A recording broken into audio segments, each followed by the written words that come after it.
Picture this for a moment. The most powerful man in European history, a conqueror who once commanded millions and made kings tremble at his name, is now writhing in his bed, clutching his stomach as dark, grainy fluid that looks like coffee grounds spills from his mouth. His fingernails have turned blue, his legs are swollen like balloons. And when his personal physician cuts into his stomach after death, he discovers something so horrifying that it makes seasoned British surgeons step back in shock. You think you know how Napoleon died, exiled, defeated, forgotten on some remote island. But that's the sanitized version they teach in schools. What actually happened to Napoleon Bonaparte in his final weeks would make the most hardened battlefield surgeon look away.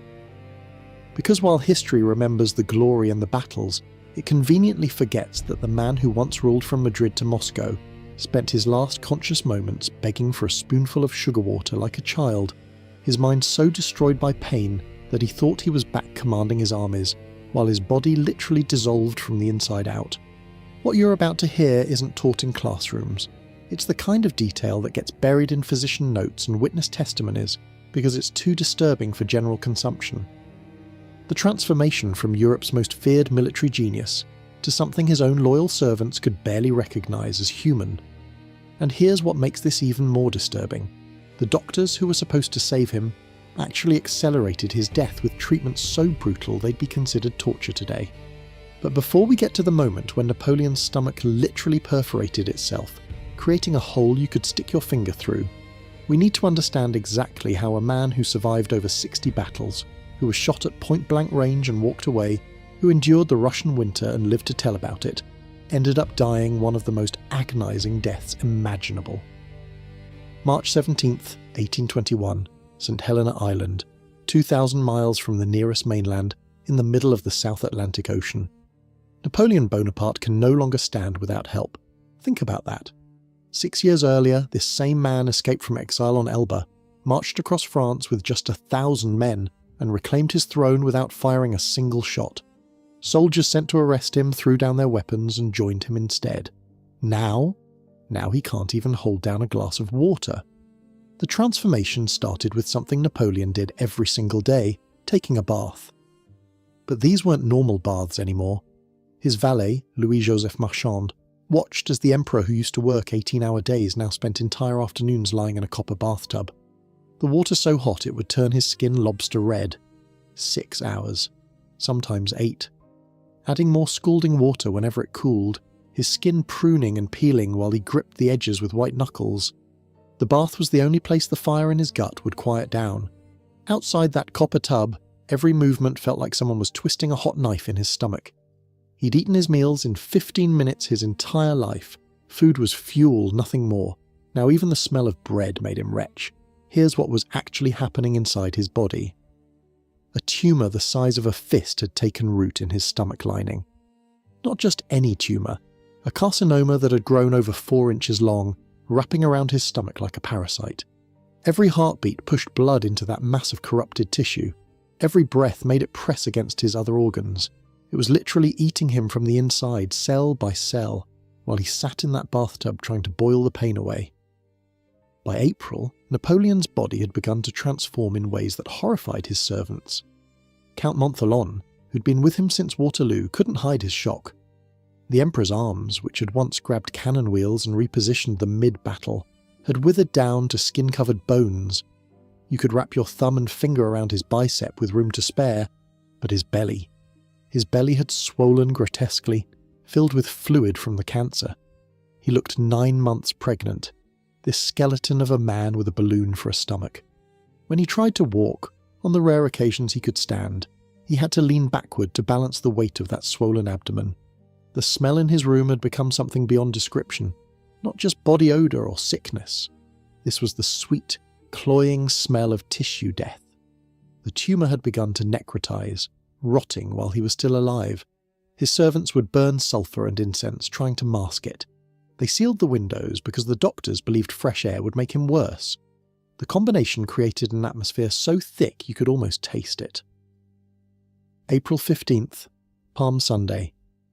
Napoleon summoned Abbé Vignali, a priest.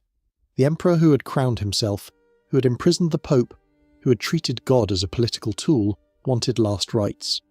"I know I'm dying," he told the priest, not dramatically, matter-of-factly, like commenting on the weather, but even facing death, Napoleon's ego blazed. He spent his few clear hours dictating his will with military precision, every detail calculated for maximum impact. He left 10,000 francs to Cantillon, the man who tried to assassinate Wellington. From his deathbed, Napoleon was still firing shots at his enemies, still fighting wars he'd already lost. Then came the treatments that would have been considered war crimes if done to a prisoner. Dr. Archibald Arnott, the British physician, believed in the medicine of his time. When Napoleon couldn't defecate, the tumour was blocking his intestines, Arnott prescribed calomel, 10 grains of mercury chloride. Let that sink in. They were feeding him mercury while his stomach dissolved. The first dose triggered something horrific. Napoleon passed what Bertrand described as the largest stool in a month, black as tar, stinking of blood and decay. Internal bleeding so severe it had turned his waist into something that looked like roofing tar. Arnott saw this as progress. He prescribed another 10 grains. April 28th marked the beginning of the end.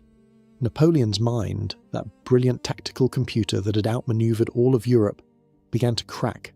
But it didn't go quietly. It exploded into hallucinations so vivid that everyone in the room could follow along. "The cavalry!" he would scream suddenly, bolt upright in bed, his skeletal arms positioning invisible troops. "Send in the guard! Now! Now!" He was back at Austerlitz, his greatest victory, fighting Austrians who'd been dead for 15 years. His hands moved across invisible maps, his voice calling out positions, coordinating flanking manoeuvres against enemies only he could see. Marchand wept openly watching this. The Emperor wasn't just dying, he was trapped in his own glorious past, fighting battles in a body that couldn't even control its own bowels anymore. Sometimes he'd call for Josephine, dead 7 years. Sometimes he was in Egypt, demanding water, reliving campaigns from 2 decades past while his actual body was drowning in its own fluids. May 1st brought a scene of pure horror. Napoleon demanded to walk. He knew he was emperor, and emperors don't lie in bed. 2 servants tried to help him stand. He made it exactly 3 steps. On the 4th, his legs buckled. As he fell, his stomach convulsed so violently that everyone thought he was dying right there. Ali, his Mameluke servant who'd been with him since the pyramids of Egypt, dove forward and caught him. They carried him back to bed, but Napoleon kept trying to get up. "My army!" he gasped. "Where is my army?" They had to physically hold him down. 4 grown men restraining the Emperor of France while he fought to review troops that existed only in his dying brain. The British doctors decided more aggressive treatment was needed. They applied blistering plasters, patches soaked in crushed beetles that caused severe chemical burns. The theory was that external pain would draw out internal disease. They covered his chest, feet and calves with these burning patches. Napoleon's skin, already yellow from liver failure, now featured angry red welts that oozed clear fluid. They were literally burning him alive while cancer ate him from within. May 3rd. The doctors administered 20 grains of calomel, enough mercury to poison a healthy man. But they didn't wait for it to work naturally. They followed it with an enema so violent that Napoleon, the emperor who had never shown weakness, who had walked through grape shot without flinching, screamed. The scream echoed through Longwood House, not a cry of pain but of complete humiliation. The man who had redesigned Europe's borders was being held down while strangers pumped mercury-laced water into his rectum. When it was over, he turned his face to the wall and wouldn't look at anyone for hours. The treatment triggered a cascade of horror. Napoleon's body expelled stool after stool, each darker than the last. But mixed in with the black waste were chunks of something else, pieces of his stomach lining. His digestive system was literally falling apart, coming out in pieces. May 4th. Dawn. The mercury had done something catastrophic. Napoleon began vomiting with such force that blood vessels burst in his eyes. The whites turned completely red. What came up wasn't just blood anymore. Bertrand saw pieces of tissue in the vomit, actual chunks of Napoleon's stomach. Between convulsions, Napoleon tried to speak. Blood frothed from his mouth, mixing with words. France, mon fils, l'armée. Even as his organs liquefied, his thoughts went to country, sun and soldiers. The smell in the room had become apocalyptic. Not just death, but active decomposition. The tumour had perforated his stomach wall completely. Only a miraculous adhesion to his liver, scar tissue that had formed like a natural bandage, kept his stomach contents from spilling into his abdomen. He was technically alive with a hole in his stomach large enough to put your finger through. May 5th, 3 a.m. Napoleon entered what doctors call the death spiral. His breathing had become Cheney-Stokes, rapid gasps followed by nothing, his brain forgetting how to regulate oxygen. Between the hiccups and groaning from his destroyed digestive system, witnesses heard his last coherent words, but even his last words are disputed. Montholon heard France armée, Joséphine. Marchand heard France, mon fils, l'armée. Bertrand recorded tête armée, head of the army. They all heard what they expected from their emperor, or maybe Napoleon, even dying, was speaking to all of them at once. By 5:30 a.m. his throat had swollen shut. He couldn't speak, couldn't scream. He could only make sounds that his servants described as animal-like, guttural noises from deep in his chest. His eyes, those famous grey eyes that had made generals quake, were fixed on something beyond the room. The morning brought a grotesque parody of imperial court. 16 people crowded into his bedroom. They stood around his bed like courtiers, but instead of receiving commands, they watched him die by degrees. Dr. Arnott, desperate, pressed hot water bottles against Napoleon's swollen stomach. The heat against the tumour caused such agony that Napoleon's back arched off the bed, his mouth open in a silent scream, his throat too swollen to make sound. They tried one final torture, mustard poultices on his feet designed to stimulate him back to life. The smell of mustard mixed with decay, creating an atmosphere that made even the doctors gag. Napoleon's skin, where it wasn't yellow from jaundice or red from burns, had turned a mottled purple from lack of oxygen. At 5:49 p.m, after 17 hours of final agony, Napoleon Bonaparte stopped breathing. No last words, no grand gesture. His body, pushed beyond every limit, simply stopped. The autopsy the next day revealed the full horror. When they opened his abdomen, several doctors had to leave the room. The smell of cancer, sweet, rotten, unforgettable, filled the billiard room. The tumour hadn't just been growing. Parts of it had been dying and rotting while Napoleon lived.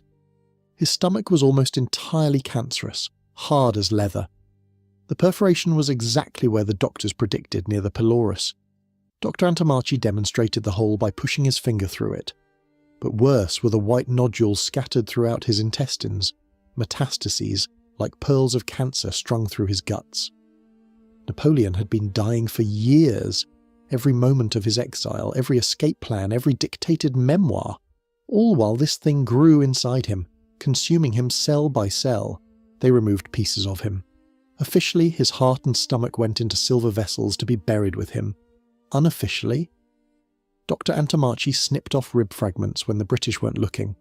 Locks of hair were taken, and his penis, yes, his penis, was allegedly removed and smuggled away, eventually ending up in an American urologist collection where it remains today, resembling, as one observer noted, a piece of leather shoelace.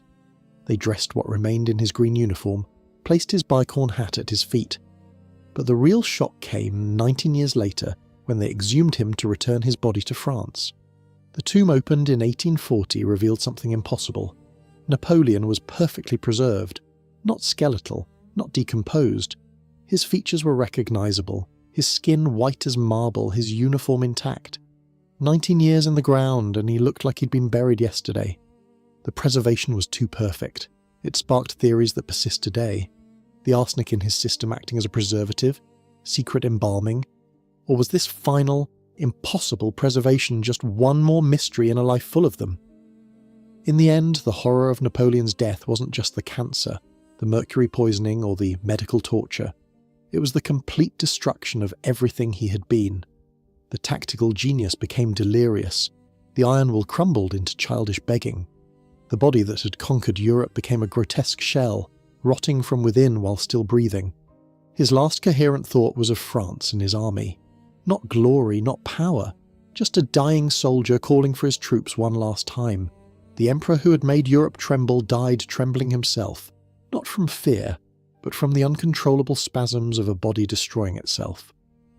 Today, tourists stand in awe at his massive red tomb in Les Invalides. They see glory carved in stone, but inside that sarcophagus lies a man who died vomiting pieces of his own stomach, whose final transformation from emperor to corpse was so horrifying that even his doctors couldn't watch. The emperor who conquered nations couldn't conquer the cancer in his gut. And in those final days, as his body literally rotted from within while he still breathed, Napoleon Bonaparte discovered the truth that comes for all conquerors. In the end, we all die alone, we all die badly, and death doesn't care about glory.